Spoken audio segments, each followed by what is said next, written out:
Hey guys, welcome to the Liberal Hive Mind, a channel solely focused on exposing the abundant hypocrisy of the left. Well friends, it seems as though the Democrat clown cart might be on a direct trajectory towards complete crash and collapse. Kamala Harris comes out today with her first official campaign announcement, letting people know exactly where she stands on the issue of economics, and holy frickin' moly, what an utter train wreck the last 24 hours has been for little Kamala. And of course, as expected on the flip side, Donald Trump's trucking along, things are going swimmingly, so basically same old, let's do the contrast. Let's have a conversation about Kamala Harris's media event and Trump's media event. We got some stuff to get into, so let's roll the tape. Alright folks, so I guess the Trump camp was listening to MSNBC. Remember they said this, right? What you see Republicans doing at the RNC and various campaigns is, here's what gas costs, here's what milk costs, here's what an apartment cost on January 20th, 2021, and here's what it costs now. And those numbers are really bad for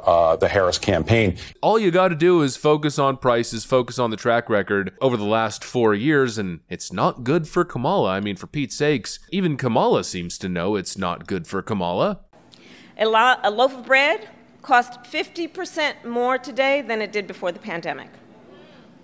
Ground beef is up almost 50%. Even she admits the prices are up significantly since before the pandemic, essentially since she took office. And so really it should be simple. All Trump's gotta do is put some emphasis on that very clear fact. And that of course is exactly what Trump did.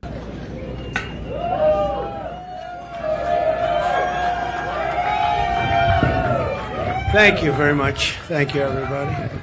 I'd have to say, you're looking at things behind me. They did a nice job. Wow, I haven't gotten to see. That's good. I don't like the tags very much. Look at that, up 46% eggs. Wow, up 65%. Wow, school lunch is up 65%. How can a family afford that? But look at this over here. What a nice job. I think I'm going to take some of them back to my cottage and have a lot of fun. Like the Cheerios. I haven't seen Cheerios in a long time. I'm going to take them back with me. Bacon is through the roof. They're all through the roof. The milk. Everything is bad. This is the cost of food. This is the cost of your basics. Every single thing is up. Eggs up 48%. Cookies up 27%. Look at what's going on. Butter up 31%. And this is just the beginning. It's a disaster. In other words, the Trump train is still rolling along just fine. In fact, everything seems to be going peachy, just breaking records, holding massive media events that cost almost nothing to put together, but generate millions of dollars worth of press and conversation. The Trump camp is doing what it does best. Meanwhile, the Kamala campaign, well, it just keeps getting worse, frankly. Like I outlined in the intro, today was a big day, and today is probably yesterday as you're watching this. Kamala this morning announces the first priorities, the first economic priorities of her administration or her potential administration. I don't want to speak anything into existence here. And there's really only one way to describe some of Kamala Harris's promises. I'm going to use a clip for this. No offense, but it sounds like some commie gobbledygook. Yeah, it's exactly what you might have expected. A whole bunch of commie gobbledygook. Kamala Harris started off with her home buyer subsidy for first-time home buyers. Also know that as the price of housing has gone up, the size of down payments have gone up as well. Even if aspiring homeowners save for years, it often still is not enough. So in addition, while we work on the housing shortage, my administration will provide first-time home buyers with $25,000 to help with the down payment on a new home.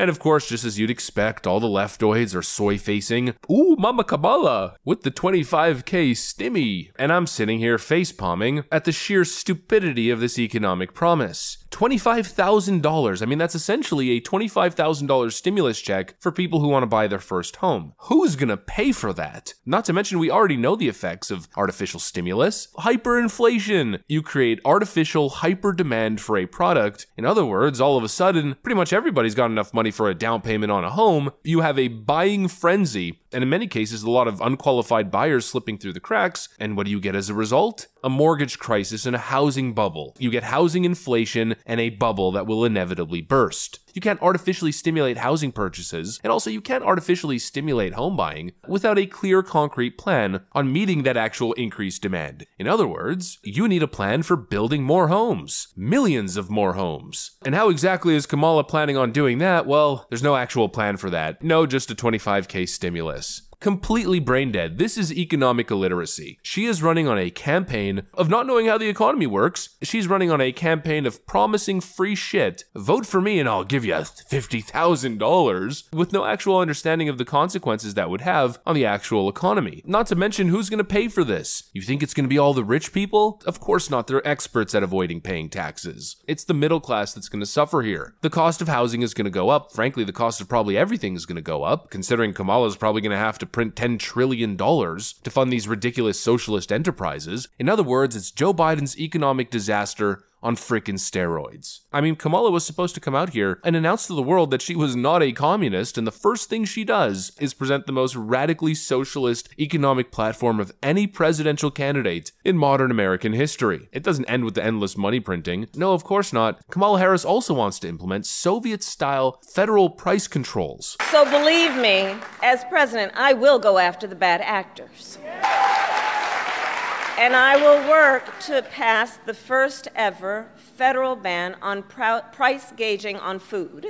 She keeps going on about this price gouging thing, but it's complete nonsense. She's trying to blame inflation on grocery stores rather than her and Joe Biden's failed tenure. Price gouging is not a real thing, and I'll tell you why it's not a real thing. It's actually quite simple. Again, basic economics. If you have a company that's set up in a neighborhood and they're price gouging people, well then what do you think's gonna happen? An opposing competitor will then set up shop right next door and offer lower, more competitive prices, and the price gouger automatically is forced to then match those prices or go out of business. Yeah, this is called basic market forces, and that's what dictates prices, not evil, corrupt capitalist CEOs trying to screw over normal people. Actually, those CEOs are trying to keep their companies afloat because normal people rely on those companies doing well for their livelihoods, whether they're shareholders in those companies or whether they're employees. I mean, this is the dumbest stuff I have ever seen enter the world of American politics. I mean, for Pete's sakes, even CNN's not taking it seriously. This new program that she's kind of doing is pretty far left. $25,000, price controls essentially. That's number one. But the other thing is, kind of conveniently forgot she was vice president for the last 4 years when a lot of the housing market crisis was at its worst, when inflation was at its worst. So there's a lot of memory holding that. But look, when it comes to the $25K, I mean, you just added $25,000 into every price onto every home price in the country. Because if you're giving that away essentially for free, people will add it into the price. Well, first of all, nobody can explain what price gouging means. It's like that old line about pornography. I know it when I see it, which basically says, like, it's not going to be markets, it's not going to be supply and demand that's determining how much your grocery store charges you for milk or for eggs. It's going to be some bureaucrat in DC, which seems like totally unworkable, first of all, for the FTC to be deciding like how much Kroger charges for eggs in Michigan. But it also would be very bad for markets. We've seen this kind of thing tried in lots of other countries before: Venezuela, Argentina, the Soviet Union, etc. It leads to shortages. It leads to black markets.